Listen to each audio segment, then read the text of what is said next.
Movie के start में हम एक रेस्टोरेंट को देखते हैं जहां कई लाशें पड़ी होती हैं और एक लड़की नैन्सी भी जख्मी हालत में नज़र आती है जिसके पेट में चाकू लगा होता है। फिर कहानी अचानक 24 घंटे पीछे जाती है। नैन्सी एक खेत में खड़ी हुई होती है और प्रेगनेंसी टेस्ट कर रही होती है जिसका टेस्ट पॉजिटिव आता है। ये देखकर वो परेशान हो जाती है क्योंकि ना तो वो शादीशुदा है और ना ही वो माँ बनने के लिए तैयार है। वो सिर्फ 19 साल की है और ज़िंदगी को मज़े के लिए ये कुछ किया था। उसे तो ये भी नहीं मालूम कि बच्चे का बाप कौन है क्योंकि वो कई लड़कों के साथ ताल्लुक़ में रह चुकी थी। वो अपनी दोस्त के पास जाती है और उसे अपनी हालत बताती है। उसकी दोस्त पूछती है कि अब क्या करोगी। नैन्सी कहती है कि वो इस बच्चे को ख़त्म कर देगी क्योंकि वो अभी तैयार नहीं है। बाद में नैन्सी अपने काम पर जाती है जो कि एक रेस्टोरेंट है। वो रेस्टोरेंट डैड का है। नैन्सी वहाँ में मैनेजर की हैसियत से काम करती है क्योंकि इसका डैड चाहता है कि वो उनके बाद उस कारोबार को संभाले। रास्ते में नैन्सी की गाड़ी का पेट्रोल ख़त्म हो जाता है तो उसे पैदल जाना पड़ता है। तभी रास्ते में उसे बॉबी मिलता है जो उसी रेस्टोरेंट में वेटर का काम करता है। बॉबी उसे लिफ्ट देता है और नैन्सी उसके साथ साइकिल पर सवार होकर रेस्टोरेंट पहुंच जाती है। रेस्टोरेंट पहुंचने पर उसका डैड उसे बताता है कि वो आज रात एक अहम मीटिंग के लिए जा रहा है जो इसलिए रेस्टोरेंट की जिम्मेदारी नैन्सी और जैक पर होगी। नैन्सी चाहती है कि जैक के बजाय बॉबी को रख दिया जाए क्योंकि वो जैक को नापसंद करती है मगर इसका डैड इनकार कर देता है। बाहर आकर नैन्सी को उल्टी आने लगती है और जैक ये देखकर समझ जाता है कि नैन्सी पेट से है। वो उससे पूछता है लेकिन नैन्सी कोई जवाब नहीं देती। तभी उसका डैड दोबारा आता और जैक से कहता है कि कस्टमर के साथ अच्छा बर्ताव करना। जैक कहता है कि आपकी डेट अच्छी गुजरे। नैन्सी ये सुनकर हैरान रह जाती है। बाद में जैक दोबारा नैन्सी से पूछता है कि क्या वो प्रेग्नेंट है। नैन्सी कोई जवाब नहीं देती। फिर अचानक वेटर पेंट एक कप गिरा देता है जिस पर नैन्सी गुस्सा होकर उसे साफ करने को कहती है। इसी दौरान कुछ मास्क पहने मोपेड गैंग के लड़के रेस्टोरेंट में आ जाते हैं। पहले वो बाहर खरगोश का मुर्दा जिस्म रख जाते हैं, फिर अंदर आकर खाना मांगते हैं। नैन्सी ने पुलिस की धमकी देती है तो वो चले जाते हैं मगर एक लड़का कहता है कि हम वापस आएंगे।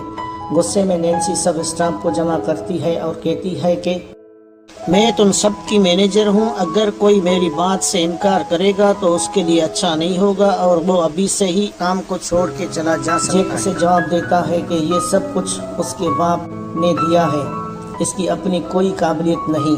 नैन्सी गुस्से में आकर जैक को नौकरी से निकाल देती है। जैक बहुत दुखी होकर रेस्टोरेंट छोड़ देता है। नैन्सी बाथरूम में जाकर अपना चेहरा धोती है और खुद को संभालने की कोशिश करती है। इसी वक्त बॉबी आता है और कहता है कि अब जैक चला गया है तो वो इसके साथ रुक सकता है मगर नैन्सी कहती है कि वो इसके लायक का नहीं है। बॉबी दिल बर्दाश्त होकर चला जाता है।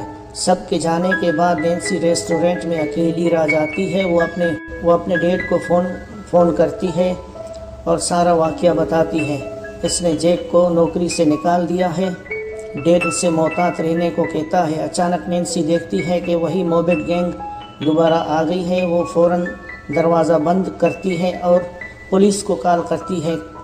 कुछ ही देर में एक पुलिस ऑफिसर आता है और कहता है कि रेस्टोरेंट में कुछ भी मशकूक नहीं है मगर फिर गैंग वापस आती है और पुलिस वाले को मार देती है। नैन्सी छुपने की कोशिश करती है और बॉबी को भी देखती है जो आ गया था। वो दोनों मिलकर छुपने की कोशिश करते हैं मगर गैंग इन्हें पकड़ लेती है। नैन्सी एक लड़के को चाकू मार देती है और जब उसका मास्क हटाती है तो पता चलता है कि वो पेंट है, वही जो इनके साथ इसके रेस्टोरेंट में काम करने वाला होता है। नैन्सी को एहसास होता है कि ये सब लोग रेस्टोरेंट के ही मुलाजिम थे और बाहर भी उनके साथ मिला हुआ था और बॉबी भी उनके साथ मिला हुआ था। फिर हमें फ्लैशबैक में जैक की कहानी दिखाई जाती है। नौकरी से निकाले जाने के बाद वो ज़हनी तौर पर टूट जाता है। सब उस पर बोझ बन जाता है। वो इंतकाम लेने की ठान लेता है। वो बाकी मुलाजमीन को अपने मंसूबे में शामिल कर लेता है। नैन्सी को सबक सिखाने के लिए बॉबी सिर्फ उसे डराना चाहता था, मारना नहीं।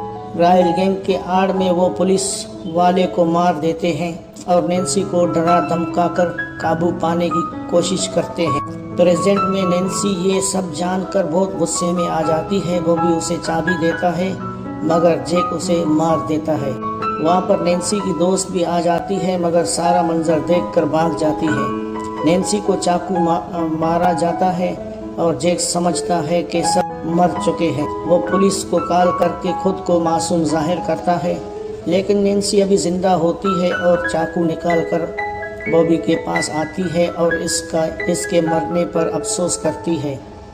फिर अपनी कार लेकर जैक के घर पहुंचती है और उसकी गर्दन पर चाकू मारकर उसे कत्ल कर देती है। आखिर में वो जख्मी हालत में सड़क पर लेट जाती है। तभी उसके डैड की गाड़ी आती है। वो इसे अस्पताल ले जाने की बात करते हैं।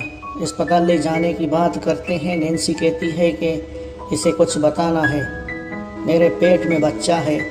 और ये मूवी यहीं पर ख़त्म हो जाती है। हाँ तो दोस्तों, कैसी लगी आज की हमारी वीडियो?